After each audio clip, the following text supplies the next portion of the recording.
Madam Deputy Speaker.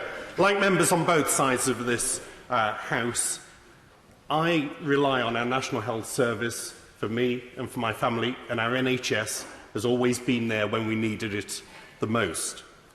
It was there when my 2 children were born in local hospitals, caring for them when they're at their most vulnerable, and looking after my wife through complications and the immediate period after the births.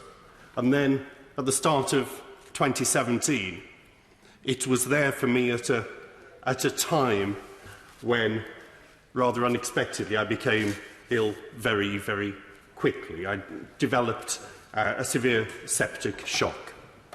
Our sepsis is a nasty condition. It's fast, it's devastating, and it's indiscriminating.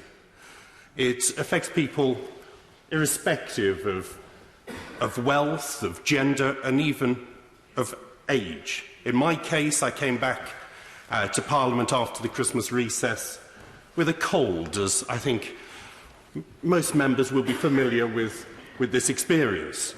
That cold developed into a sore throat, and within days I was at Russell's Hall Hospital through A&E in intensive care, and within a few hours in an induced coma where I would remain for the next 11 days.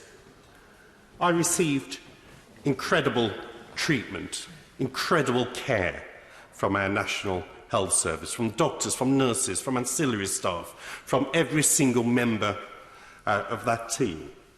And I will always owe them everything.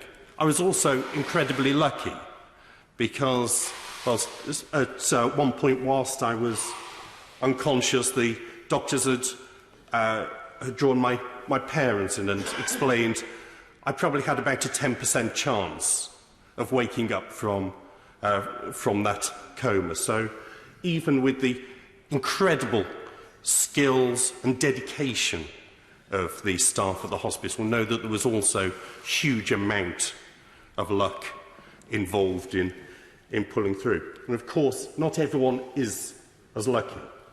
Of the 250,000 cases of sepsis each year, at least 52,000 people lose their lives in the United Kingdom. In context, that's a little more than are killed by breast cancer, bowel cancer and prostate cancer combined. It amounts to about 80 deaths from sepsis in each one of our constituencies across the country. And it means since this debate started, 13 people somewhere in the United Kingdom have probably lost their life to sepsis. And each year, tens of thousands more suffer permanent and life-changing after-effects that leave them either permanent disabilities, permanent health conditions.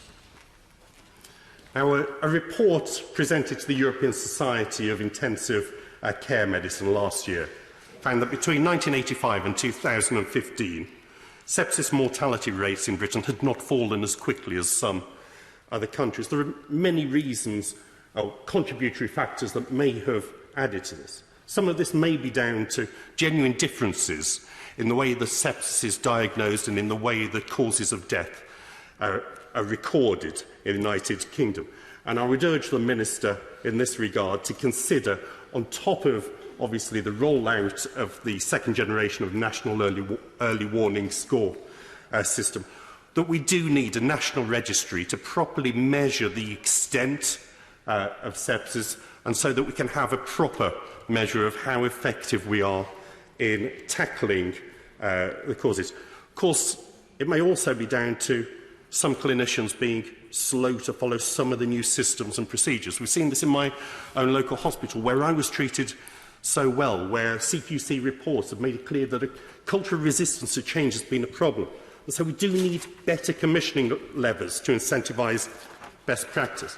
But I'm delighted to see in this Queen's speech a measure that I hope will address one of the big areas, causes of avoidable deaths, and that is simply human error. The Health Service Safety Investigation Bill will help to find out the truth rather than to apportion blame. It's the world first independent body to investigate our client's safety concern and to make sure that we don't have the repeated mistakes that can cause further unnecessary deaths.